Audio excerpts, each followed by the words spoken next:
There cannot be sustainable development without ending extreme poverty, a key message that emerged from Day 3 of ECOSOC's annual ministerial review, where 2013 discussions honed in on the implementation of science, technology, innovation, and culture to help drive sustainable development and to achieve the Millennium Development Goals by 2015 and beyond. Hoy sabemos, por ejemplo, we know today, for example, that bringing about sustainable development and eradicating poverty are global challenges that are not independent. They, in fact, the quest for them must go hand in hand. We must put in place strategies for action, but these are strategies which must involve everybody: governments, civil society, academia, the private sector.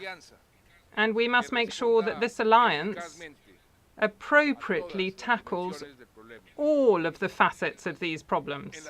Los avances en materia de ciencia, tecnología e innovación. The advancements in science, technology, innovation, and culture have also played an important role in our progress towards development. These elements have enormous potential as instruments for sustainable development and the objectives for meeting the MDGs. That we have now this innovative new methodology, Mr. President, and I congratulate you on bringing this into the ECOSOC format, because we have the implementation forum, which is going to give us a sense of some of the concrete initiatives that are being launched, announcements of these initiatives which will indicate the interface of science, innovation and technology with culture in an operational framework. As global inertia builds on the post-2015 development agenda, a key question that emerges is how to implement the best strategies in an inclusive and equitable manner, as experts and world leaders themselves call for greater political will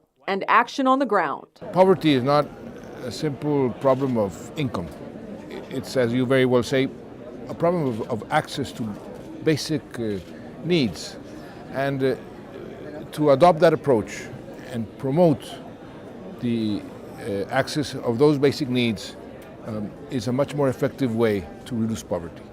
And we have put in place public policies that address this issue specifically in terms of access to education, health, housing, and many other basic needs.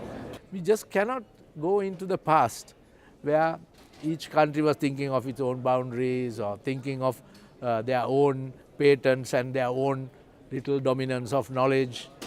Technology is different today. You can't keep it like that, and also anyway you don't need to keep it like that because you have the means, the mechanism of transmitting it. So we are going into a global culture, and developing countries had better react to this properly. We held a Pacific Energy Summit. We did it in partnership with the EU. We had all the Pacific leaders, their energy roadmaps, their 79 different projects that could be used to create renewable energy projects in their countries, in the same room as the donors, all in the one place at the one time. I described it as a sustainable energy love fest, and it really was.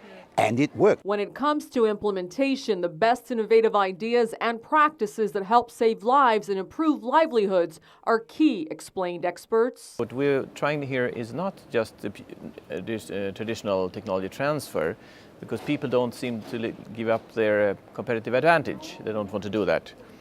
This builds on another idea of exchange. So it builds on the idea that the human capital formation that takes place in the South now at a very high level and high speed can be transferred into technical ideas, building on the creativity of the people there. We need to have the technology, but the technology can only come if there is a will and commitment. Fundamentally, our company's been about providing the benefits of energy to people that are energy impoverished. We started with the wind-up radio. We were the developers of the original clockwork radio. The purpose of that radio was to bring information to Africa to combat the spread of AIDS. Deliberations also exposed the critical need for universal health coverage and greater international cooperation, along with the transfer and diffusion of technologies in Africa, with a focus on building greater attention to the world's most vulnerable, including the 49 least developed countries, of which 34 line the African continent. The reality is with a global village and with globalization, there is the understanding that we need interconnectedness of different processes. We can do this through innovative public-private partnerships. We need to show that the poor are a market.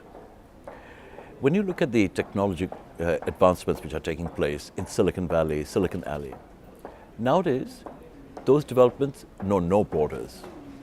They happen in Kenya, they happen in India, they happen in Cambodia, and so on. So our biggest challenge is, how do we share those creative ideas from others and put them under kind of a one-roof approach? With the understanding that there will be no sustainable development without the alleviation of extreme poverty, the high-level segment informs the world that there will be no ending of hunger without innovation. I'm Afaf Kanja for South South News, reporting from the Palais de Nation in Geneva.